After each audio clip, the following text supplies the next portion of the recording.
ng ATV. Leader sa Kamara, naniniwala hindi dapat sa President si Vice President Sara Duterte, yung taligid ng Department of Education. Andrea Fernandez, Rosa, for drama.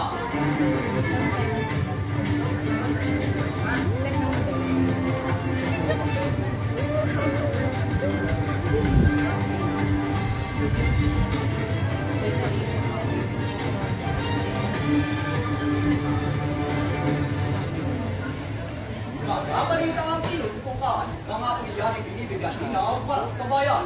Kabigam ng mga isyong handang isuwala at hindi makakalagpas. Ako si Elijah Luwanan at ito ang Ronda, Pilipinas. Nagbabagang balita, marangkala na ang TV Script Writing and Broadcasting Competition sa Laguna Division School Trust Government sa Pila Elementary School sa Pila Laguna. Tinatayang nasa 14 ang grupo mula sa iba't ibang paaralan sa Division ng Laguna ang umako sa naturang competition. Halo-halong emosyon ang makikita sa mga luka ng bawat mo. Ngunit nananaig pa rin ang kumusuhan nilang magbigay ng alam sa kanilang paaralan. Binuntahan ang water cannon ng Chinese vessels ang supply-mission ng B-Bars sa Scarborough Show. Nakatutok sila ng Maswan para sa report.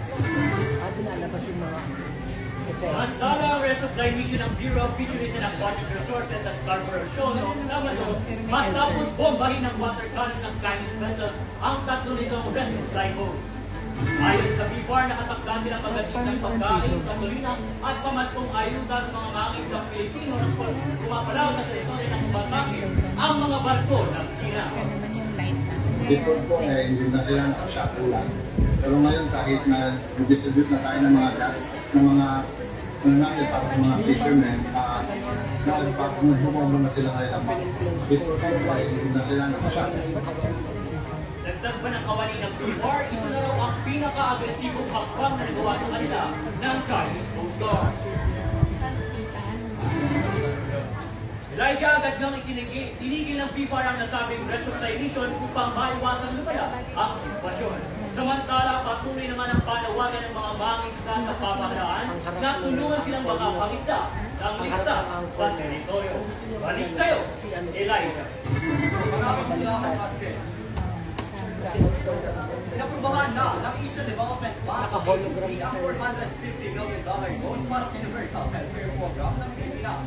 Dahil dito mas mapabuti pa ang access ng mediko sa mga gamot at health services at mapanatili ang Universal Healthcare Coverage sa bansa. Ayon sa NDP, noong 2049 ko sa Pilipinas, ano bang magbigay ng tahilan na meron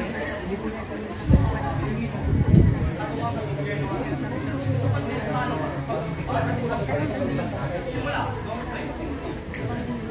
Susunod, leader sa Kamara, naniniwala ng hindi dapat sa Vice President Sara Duterte, ang taligid ng Department of Education at Andrea Fernandez, Nota, for drama. Lahat ng yan sa pagkakilig ng Ronda, Pilipinas. Pasko naman, panahon ng pagbibigayan, pagpapakalan at kasiyahan. Upang mas maligaya ang ating pagkirima, narito ang mga teams upang makaliwas tayo sa sunog na iyong kapaskutan. Kung magbabakasyon sa ibang lugar, hindi nakataplaza ang ating appliances na ginamit. Huwag nating iiwanan ang mga nilulutong pagkain upang maiwasan din natin ang pagsabog ng LPG. Galing i-check ang mga linya ng kuryente at kung makakita ng anumang problema, ayusin o ipakonsulta agad ito. Huwag din natin kalimutang patayin ang Christmas lights sa gabi bago tayo matulog. Mas mararamdaman natin ang diwa ng pangasukan. Tulit ka sa sunog ng ating mga tahanan. Nagbabalita, Ronda, Pilipinas.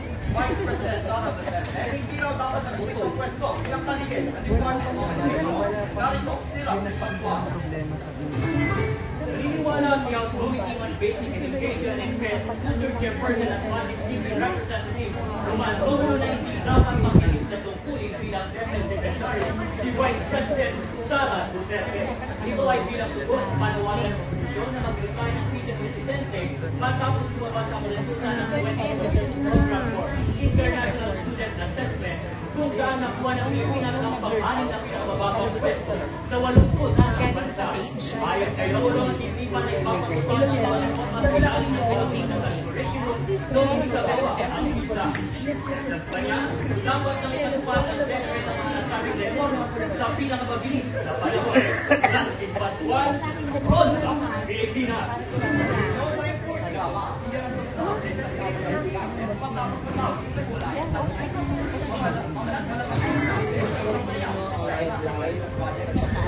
Kasama ang kanyang pusta. Ay sa kanya, dagdag pa na, marami siyang natutunan sa kalasyan.